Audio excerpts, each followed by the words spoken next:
receber todos vocês aqui, os palestrantes e os convidados também. Fiquem à vontade, espero que vocês gostem do evento. Boas-vindas a todos. Eu começo esse webinar com um recado importante, que é, por questões de conformidade, a gente avisa que esse webinar está sendo gravado. Portanto, aquelas e aqueles que não se sentirem confortáveis com essa gravação, podem se desconectar a qualquer momento, ok? Meu nome é Sérgio Nascimento e eu faço parte do time técnico da SAMP Brasil. A SAMP é uma organização internacional criada para o fomento de processos de engenharia e materiais avançados. A sede da SAMP fica nos Estados Unidos e ela possui mais de 40 capítulos ao redor do mundo, capturando, produzindo e compartilhando conhecimento sobre diversas tecnologias. A SAMP Brasil promove há anos já o Congresso Internacional de Compósitos e o Desafio Acadêmico, justamente com a proposta de disseminar informação qualificada associada às nossas propostas para a indústria e também para a academia. Eu vou deixar um segundo recado para vocês aqui também, que é para aqueles que estão chegando agora, se quiserem gentilmente nos seguirem nas redes sociais, temos perfis que eu vou facilitar o trabalho de vocês, eu vou deixar eles disponíveis aqui no chat da conversa, que são justamente nossos perfis aqui no Instagram, no LinkedIn e no Facebook, ok? Além disso, quiser também receber os convites personalizados para os próximos webinars, para garantir que não vai perder esses riquíssimos conhecimentos partilhados, pode deixar aqui no chat também o e-mail para a gente enviar os convites para vocês, certo? Esse é o nosso 8º evento online e temos o prazer de receber hoje aqui representantes dos grupos Morgan, Novelis e Alestes para esse bate-papo produtivo sobre o mercado de materiais avançados no Brasil. Esse evento, ele terá duração de 30 minutos, nos quais eu farei algumas perguntas e pedirei aos participantes que respondam elas no tempo estipulado. Se a gente tiver um tempo no final, a gente vai abrir para perguntas, então quem tiver perguntas já pode escrever também no mesmo chat. Um recado importante é o seguinte, para os que não estão falando, ou seja, com exceção do Guilherme, da Adriana e do Igor, eu peço a todos que desliguem suas câmeras e seus microfones, certo? Uma certeza que eu tenho, no entanto, é que esses 30 minutos passarão voando, com o tanto de conhecimento que a gente tem hoje para absorver aqui. Então, eu espero que todos aproveitem. Sem mais delongas, vamos então para a apresentação dos nossos convidados de honra de hoje. Os nossos convidados são, começando por Igor Ueno. Igor é formado em administração de empresas pela FGV e trabalha há 9 anos na indústria aeroespacial, como gerente de programas e no desenvolvimento de novos negócios. Igor, boa tarde. Boa tarde a todos. Muito bem.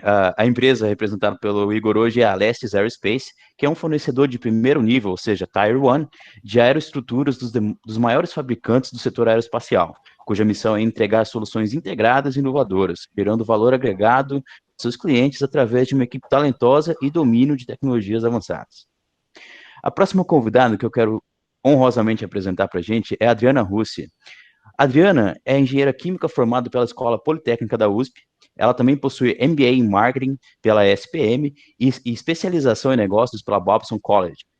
Executiva com mais de 20 anos de experiências em multinacionais, principalmente do ramo químico, hoje ela gerencia clientes na América Latina e também mantém contato com vários tipos de indústrias, além da química, como energia, mineração, transporte, entre outros. Adriana, muito bem-vinda, boa tarde. Obrigada, boa tarde a todos.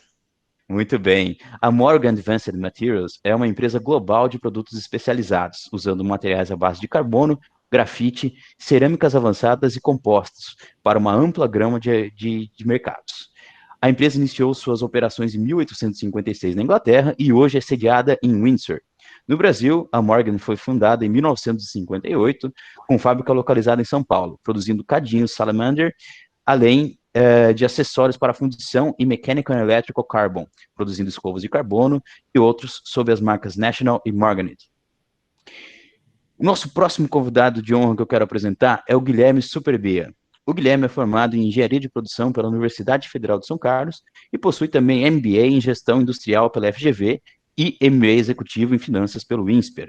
Possui cerca de 15 anos de experiência profissional e atualmente atua como gerente sênior de excelência comercial e marketing, liderando o desenvolvimento de novos negócios perdão, de novos produtos e aplicações aqui na América do Sul.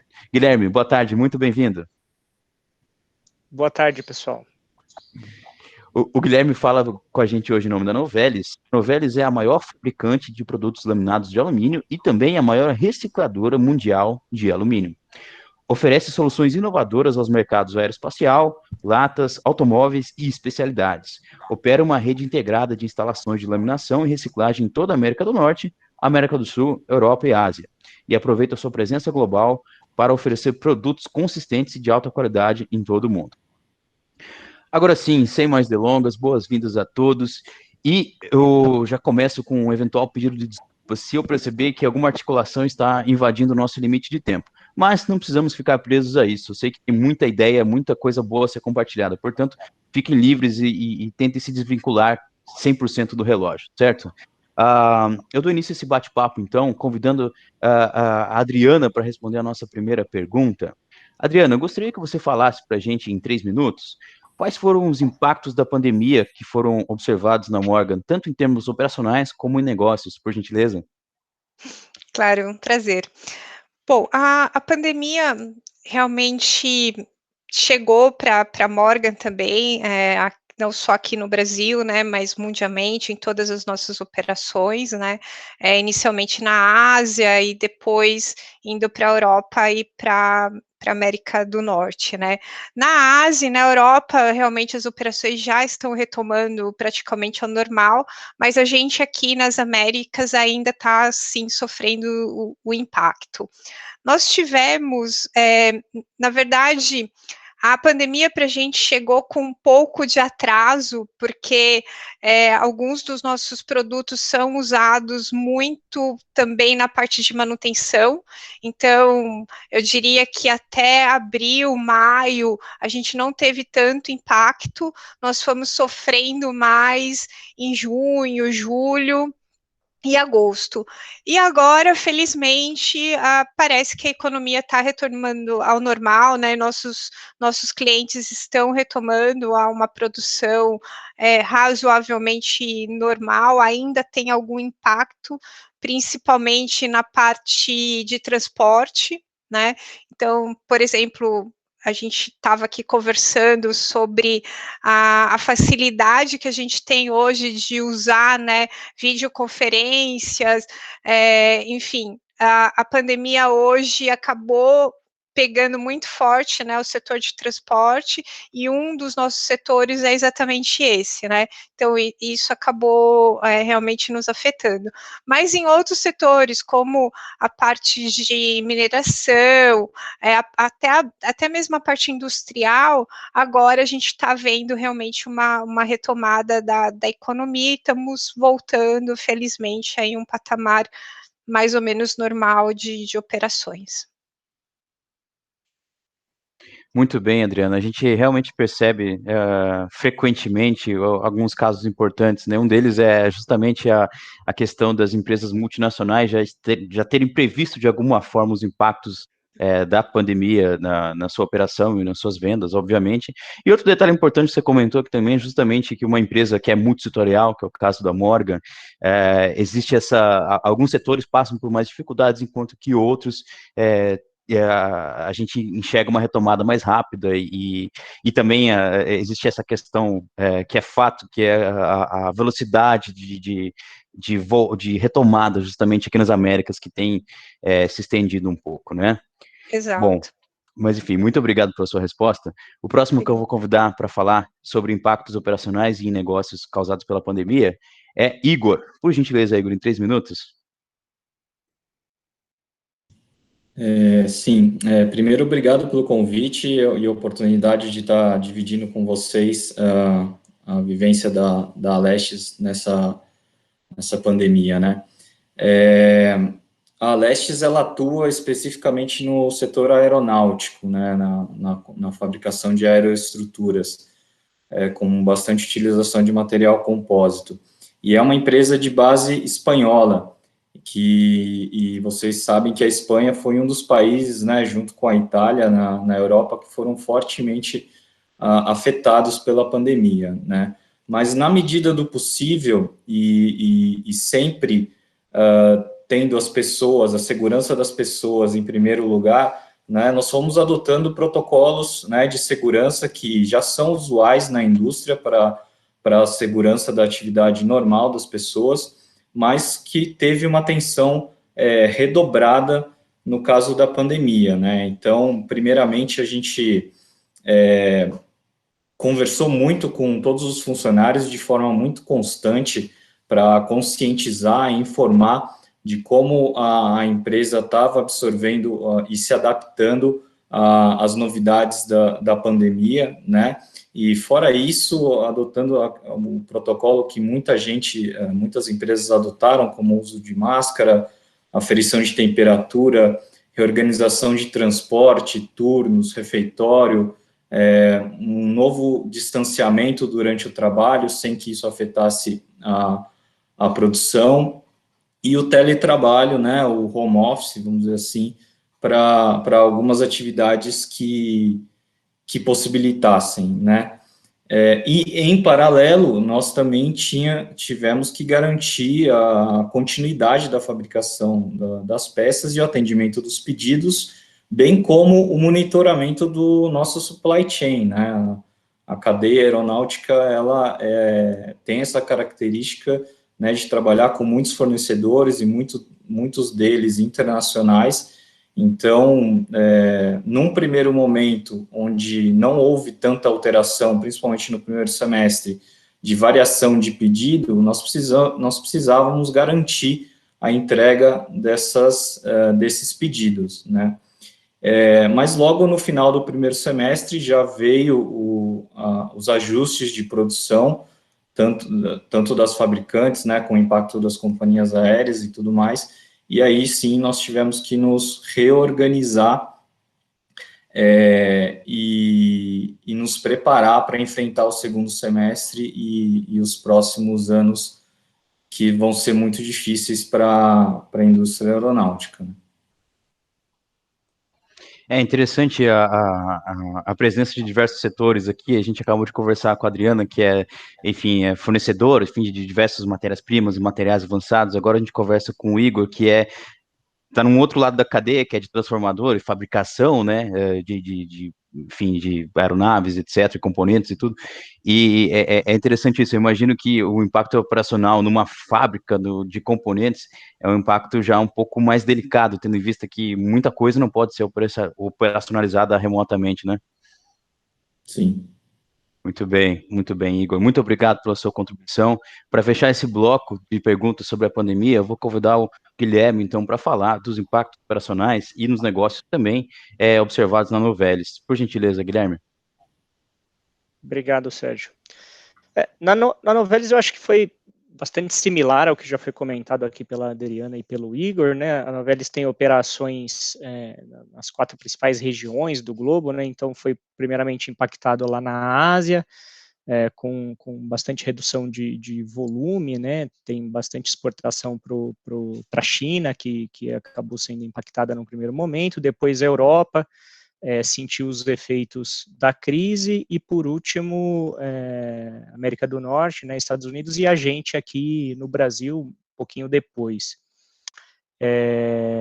Assim, falando da nossa operação aqui na América do Sul, né, os piores meses foram abril e maio, foram os meses que a gente teve maior redução de pedido dos clientes, e foram meses que a gente estava meio tentando entender o que estava acontecendo, né. Então, concomitantemente, a empresa já iniciou a adoção de diversos protocolos de segurança para sustentar a operação aqui no Brasil, né? Então, um dos grandes medos era de ter um problema, né, de as pessoas ficarem doentes, e como é que a gente ia sustentar a fábrica, sendo que a fábrica que a gente tem em Pindamonhangaba aqui no Brasil é a única operação aqui na América do Sul, tem uma série de clientes, uma série de mercados, então tinha um risco muito grande até de desabastecimento. E a principal cadeia, né, uma das cadeias que a gente atende no mundo e a principal do Brasil é chapa para fazer lata de bebida, que é um segmento alimentício, né, e tudo, então tinha uma preocupação muito grande com a sustentação da operação né, adotando esses protocolos. as equipes administrativas foram todas colocadas em home office, e a gente está assim até então e aprendemos a trabalhar dessa forma, né? A partir de junho, julho, a gente já observou uma recuperação no volume de vendas, principalmente para esse segmento aí de latas para bebidas, e alguma recuperação também já em transportes e automotivos, mas ainda um pouco menor. E eu diria que de agosto, né, agosto e setembro são meses que a gente está operando dentro de uma normalidade, assim, a gente não está mais sendo impactado em termos de demanda, a lata de bebida acabou sendo privilegiada, né, porque o consumidor deixou de frequentar bares e restaurantes e passou a consumir muito dentro do domicílio, e a lata, ela é uma embalagem mais conveniente, né, para esse consumo dentro de casa, né, uma embalagem mais conveniente para o canal de supermercados. Então, eu diria que foi um balanceado, né, a gente perdeu no consumo como um todo, mas teve um aumento de participação da lata sobre outras embalagens, e isso acabou se balanceando, então a gente hoje está com uma operação normal, eu diria. Muito bem, é muito interessante isso, porque obrigado, Guilherme, pela sua resposta e também por trazer justamente uma visão sobre o end user, que é o cliente de prateleira, sobre o impacto diário sofrido na pandemia pela Novelis. É muito interessante ver isso. E também uma coisa legal que você comentou é sobre a recuperação, né? Porque cada empresa tá enxergando, tá sendo impactada de um jeito, tá retomando na sua velocidade, mas a gente espera que todas possam ter justamente aquela tão falada recuperação em V, né, que venha rápido, tão rápido quanto desceu, que suba de um modo acentuado igualmente, né. Muito bem, muito obrigado, eu fico feliz com as respostas que a gente teve nesse primeiro bloco, e agora eu vou começar da ordem inversa. Então, já que o Guilherme terminou esse primeiro bloco de perguntas, ele vai começar o segundo, certo? Não vou nem dar tempo para ele respirar, olha só. Vamos lá. Eu preciso que você fale, por gentileza, Guilherme, em 3 minutos para a gente, como que você enxerga as perspectivas para esse mercado de materiais avançados? Por gentileza. Olha, quando a gente fala de materiais avançados, né, aqui estou falando de alumínio para Novelis, a gente está falando bastante, olhando para o mundo, né, de aeroespacial e o segmento automotivo e de transportes. O que a gente vê é que tem muita coisa que já é desenvolvida, né, e de uso comum em outras regiões, no primeiro mundo, então principalmente na Europa e nos Estados Unidos, e também a Ásia está crescendo bastante. Então, tem muita liga de alumínio sendo desenvolvida para substituição do aço, né, muito com um objetivo muito voltado para proporcionar ganhos de eficiência energética para os veículos, para que você reduza emissões, para que atenda às legislações ambientais que a cada momento estão sendo mais restritivas, né, tentando preservar o meio ambiente.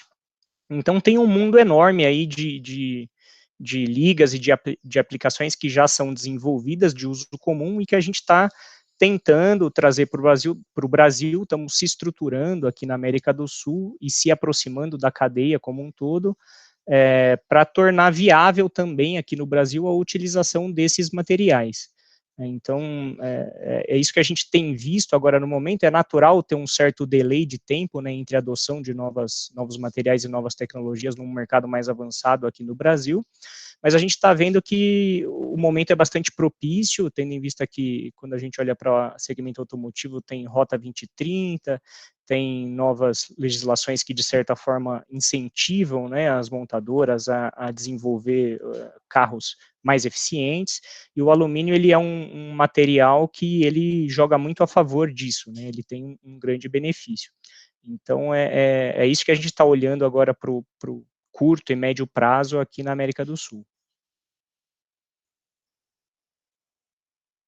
É bem citado mesmo essa questão do mercado automotivo. Esses dias mesmo a gente estava conversando aqui sobre isso, sobre a Rota 2030, sobre iniciativas de inovação mesmo para esse setor, que cada vez mais, como você também comentou, ele sofre, não digo sofre porque não é a palavra correta, né, mas ele deve atender a novos padrões ambientais colocados em lei também, e até por questões de rendimento para ser mais competitivos no mercado, né? Então é muito legal isso que você traz, Guilherme. Muito obrigado pela sua resposta, viu? Eu vou chamar para responder a mesma pergunta sobre perspectivas para o mercado de materiais avançados, a Adriana. Por gentileza, Adriana, em 3 minutos. Claro. Bom, para a gente da Morgan, especificamente para o mercado onde eu atuo, o que nós olhamos como materiais avançados seria basicamente materiais à base de carbono e grafite. E nós estamos mirando muito o mercado de energia renovável, mais especificamente energia eólica. E realmente é uma área em franco crescimento, né, aqui no Brasil. Realmente é uma energia que cada vez mais está mais acessível, está mais barata, então tem uma série de novos projetos, né, entrando aí no Brasil, e eu acho que o Brasil como um todo, não só o Brasil, né, mas aí também a gente pode incluir Chile, Argentina, Uruguai, tem se preparado para tá atuando mais nessa parte de energia eólica, né? Então, assim, eu vejo com bons olhos, eu acho que a Morgan, especificamente, ela quer investir, né, aqui no Brasil, ela quer investir nessa área, em trazer mais a produção para cá, exatamente para a gente poder atuar nesses mercados mais promissores que estão entrando, que são mais maduro, né, em outras regiões, mas que aqui tem bastante potencial de crescimento. Olha, se existe uma unanimidade que a gente encontrou aqui, né, nessa série de webinars aqui sobre perspectivas, foi justamente o mercado de energia, principalmente o setor eólico. É muito importante você comentar isso, porque realmente existem boas perspectivas para esse setor. E é interessante, vou pegar um gancho aqui também já, quando tanto o Guilherme quanto a Adriana colocam aqui em se tratando de materiais avançados, ou seja, o portfólio das empresas é obviamente maior do que isso, mas só para salientar que a gente, como se trata de uma sociedade para o avanço de processos de engenharia em materiais avançados, então a gente está focando nisso. Mas eu agradeço vocês trazerem para o nosso universo aqui essas visões. Muito obrigado. Obrigado, Adriana. Bom, para fechar esse bloco, então, eu pergunto ao Igor. Igor, como você vê as perspectivas para o mercado de materiais avançados no setor em aeroespacial, aeronáutico, por gentileza? Bom, no setor aeronáutico, eu queria trazer a notícia que seria uma recuperação em V, que nem você comentou, Sérgio, mas as perspectivas não são essas, né? Segundo a IATA, que é uma organização internacional que monitora o tráfego aéreo, a recuperação a níveis pré-Covid só vão acontecer em 2024. E isso é uma previsão já revisada, onde foi piorado o cenário. A previsão inicial era 2023, e isso foi prorrogado para 2024, conforme foi sendo verificado o avanço da Covid, a perspectiva de uma vacina e tudo mais. Então, a indústria aeroespacial vai passar por um bom período de retração, né? Só para vocês terem uma ideia, até agosto de 2020, a Airbus entregou 284 aviões no ano. Isso representa uma queda de 43% em relação a 2019.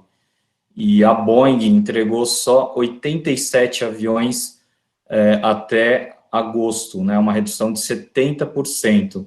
Especificamente no caso da Boeing, tem um agravante, que ela tem 2 problemas graves com programas diferentes, que é o 737 MAX e o 787, então, que agrava esse cenário, mas também isso é piorado pela situação da pandemia, né?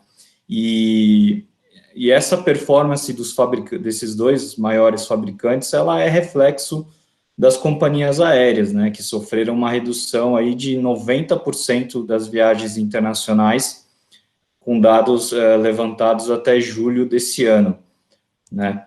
Então, só para dar um pouco trazer um pouco de dados para mostrar que realmente vai ser um impacto nessa indústria, nesse setor aeroespacial, aeronáutico, mais especificamente, que vai demorar um pouco para se recuperar, né?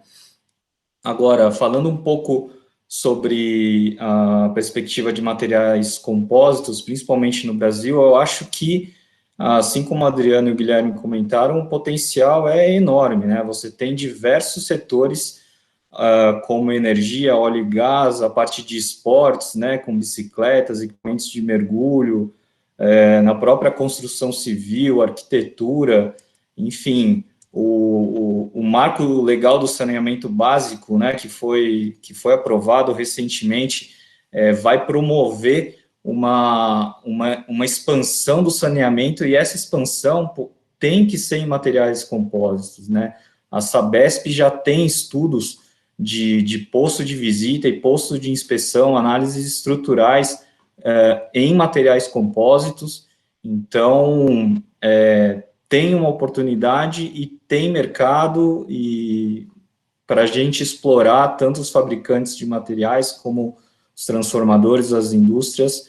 Eu acho que, né, excluindo um pouco o aeronáutico, que o cenário não é bom, mas diversos outros setores onde a oportunidade de crescimento, espaço para crescer, principalmente no Brasil, ainda é muito grande. Muito obrigado, Igor, pela sua resposta. Realmente, o setor aeronáutico, a gente vê que é muito sensível a esses períodos de crise, ainda mais uma crise sanitária que impede as pessoas de se deslocar. Como você bem comentou, a Boeing também já tinha um problema passado antes da pandemia, isso respingou na Embraer aqui em São José dos Campos também. Então, mas, por outro lado, eu fico feliz também de você conseguir trazer essa visão ampla do mercado de compósitos, que também em materiais usados, que é muito importante para a gente observar também. Muito obrigado. E já que você encerrou essa rodada de perguntas, eu vou pedir para você começar aqui a próxima pergunta, que é justamente como a SAMP, como na visão da Lestes, a SAMP pode contribuir justamente para o aumento do uso de materiais avançados. Essa pergunta eu vou deixar 1 minuto, tá? Tá, ok. Não, acho que a SAMP tem um papel fundamental. Queria parabenizar pelo evento da webinar, mas a gente sabe que não é só isso, né? A SAMP promove desafios acadêmicos, congressos, seminários, cursos, e eu acho que isso é de fundamental importância para o desenvolvimento e a disseminação dos materiais compósitos, né? Eu acho que a SAMP está no caminho certo, com certeza isso é o início de um caminho longo, mas que está abordando um cenário, uma área onde tem muitas oportunidades, né? E eu acho que começando aí com os novos profissionais que estão saindo da faculdade, que entrem no mercado de trabalho já com essa ideia da utilização de materiais compósitos e a disseminação desses materiais pelas empresas, pelas indústrias, né, criando novas soluções, saindo da mesma utilização aí de materiais que já estão consolidados, mas promovendo essa nova utilização, né. Muito bem, Igor. Muito obrigado. Guilherme, por gentileza, na sua visão, como a SAMP pode contribuir para o aumento de uso de materiais avançados? Eu acho que, assim, eu vejo muita oportunidade no mercado brasileiro, né, para a utilização desses novos materiais, e eu acho que tem algumas barreiras também, a gente precisa, acho que, trabalhar na remoção dessas barreiras para ter sucesso nessa jornada. Eu vejo a SAMP muito como um elo de conexão dentre esses atores, né, então os fabricantes dos materiais, as empresas que vão usar esses materiais para fabricar componentes e as empresas que vão consumir esses componentes, né, então colocando esses atores todos em conexão e divulgando muito, né, o que já existe, qual é o melhor material para aquela aplicação, o que pode ser utilizado. Então, acho que um elo, um hub de conexão, eu acho que é a grande chave aí para que a gente possa acelerar o desenvolvimento e a introdução desses novos materiais aqui no mercado brasileiro. Certo, certo. Muito obrigado também pelas suas contribuições. Inclusive, estamos anotando aqui esses recados de vocês. Muito obrigado. Adriana, por gentileza, em um minuto. Claro. Eu acho que é muito isso que o Igor e o Guilherme falaram mesmo, né? Eu acho que a SAMP, o papel dela é super importante para fazer essa conexão, né, entre as empresas, entre a universidade e disseminar realmente a informação, né? E também, assim, eu vejo a SAMP levando a informação, né? Então, porque muitas vezes a gente nem as empresas acabam não conhecendo, não sabendo o que tem disponível no mercado. Eu acho que eu vejo a SAMP como esse canal mesmo de levar a informação e de conectar aí as diversas áreas, né, e os diversos stakeholders aí, né, que podem utilizar esses materiais avançados. Muito bem, a gente fica feliz do lado da SAMP aqui de ouvir que essa nossa proposta de disseminação de conhecimento e também de integração da cadeia, pelos olhos de vocês, a gente enxerga que está funcionando e a gente quer ampliar isso. Então, precisaremos da ajuda de vocês também a posteriori para nos ajudar nisso, tá? A última pergunta, na verdade, não é uma pergunta, é uma mensagem que eu vou pedir aqui, é uma mensagem de 30 segundos de cada um de vocês, começando pelo Igor, uma mensagem para os profissionais interessados no setor, seja de compósitos ou de materiais avançados, como alumínio e tudo mais. Igor, 30 segundos. É um pouco daquilo que eu comentei, né? Os nossos profissionais, eu acho que tem que se aprofundar nesse mundo dos materiais compósitos e contribuir para a disseminação de utilização, né? E buscar ajudar as empresas aí que já estão no mercado a buscar novas soluções em materiais compósitos, né? Eu acho que no Brasil tem bastante oportunidade, um material novo e com grande potencial de crescimento. Então, apostar nesse conhecimento, eu acho que é um tiro certo aí para o presente e para o futuro também. Muito bem, muito obrigado, Igor. Guilherme, uma mensagem para os interessados no setor. Eu acho que é como o Igor falou, é buscar conhecimento e tentar se conectar com pessoas que já estão fazendo parte dessa indústria, né? Acho que um exemplo aí que ficou bastante evidente nessa pandemia, a quantidade de live, de informação que você acessa pela internet, através dos sites de YouTube. Então, tem muita coisa disponível, é questão de ir lá e buscar. E eu acho que se conectar, né, com essa cadeia, não ficar esperando, né, acho que ter uma proatividade realmente é o caminho para tentar se posicionar num setor que a gente acha que tem um futuro bastante promissor. Muito bem, muito importante essa questão da proatividade também. Obrigado, Guilherme. Adriana, já que você abriu, então você vai fechar aqui esse webinar na última pergunta. Por gentileza, fecha com uma mensagem bastante encorajadora para os interessados no setor. Claro, que responsabilidade, hein, Sérgio? Não, na verdade é fácil, porque eu acho que realmente é um tema muito bacana, né? E como a gente vem falando, eu acho que nossa região carece realmente de inovação, de materiais diferenciados, né? Então, eu acho que os novos profissionais que estão chegando, sempre buscar realmente, né, essa visão de, poxa, trazer um material diferente, um material que vai reduzir custo, que vai reduzir energia, enfim, que vai poder trazer realmente um diferencial para a empresa, para o mercado, para o consumidor, né? E a gente vê realmente, né, nos materiais avançados, nos compósitos, que realmente ele pode trazer esse benefício para toda a cadeia. Eu acho que é isso. Muito bem, recado mais do que dado. Vou reforçar aqui para a comunidade acadêmica que está assistindo, para os profissionais em busca de recolocação também, a gente repassa esse recado reforçado dado aqui pelos três. Lembrando que a gravação vai estar disponível no YouTube daqui a alguns dias, então quem eventualmente perder algum trecho da nossa produtiva conversa de hoje, pode acessar lá. Bom, como já avançamos 4 minutos aqui do nosso tempo inicial, mas certamente o tempo voa, como eu já havia avisado mesmo. Eu acho que, primeiro, a gente tem muita coisa a agradecer a vocês aqui que estão participando, aceitaram de prontidão o nosso convite. Muito obrigado às empresas que têm ajudado a gente a somar e levar conhecimento, como vocês três aqui hoje. Muito obrigado. Obrigado também quem nos acompanhou, quem nos ajuda a divulgar também o evento. A gente fica feliz com isso e a gente espera que a rede cresça. Sem mais palavras, então, eu gostaria de desejar a todos uma ótima tarde e agradecer mais uma vez a cada um que esteve aqui conosco nesse produtivo evento. Obrigado a todos, viu? Até breve. Obrigado, tchau. Obrigado. Obrigada, Sérgio. Obrigada a todos. Tchau, tchau. Tchau, tchau. Obrigado. Boa tarde.